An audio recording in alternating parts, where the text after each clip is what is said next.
Sometimes people have thought this, that if you believe in God's sovereignty, then you end up with a deterministic worldview, or even with a fatalistic worldview. And I think it all depends on how you imagine God's sovereignty. There are certain views, I think, of God's sovereignty which would go against, for example, human freedom, or which would include chance events. But I don't think that it's a necessary consequence. Because you have to distinguish between the transcendent grounding of all things and the natural outworking of God's plan.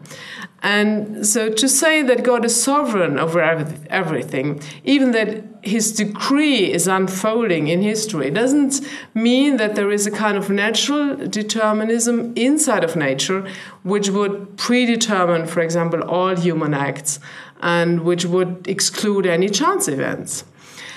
But his plan or his decree is a transcendent reality, and he is, by the way, he is not a rule or a law or not even a decree, he's a person. And therefore, this kind of personal or rational determination is to be distinguished what we may call natural determinism or scientific determinism.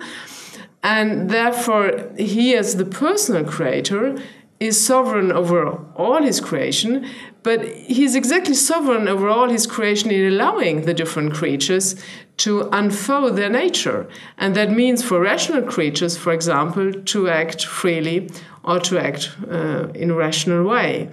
So it does not exclude human freedom. I would even argue that God's sovereignty is the kind of basis for human freedom and for, say, chance events. So I can't conclude that there are chance events because God is sovereign, but not in that sense. But if you have, say, chance events in the world, and it seems as if we are in a world with chance events, that does not contradict God's sovereignty. He can decide in his sovereignty that part of the events are linked by causal chains to antecedents, and that other events are not linked in this kind. So he's sovereign even in choosing the way how things should behave. Therefore, you should definitely distinguish between a theological determinism and a natural or scientific determinism.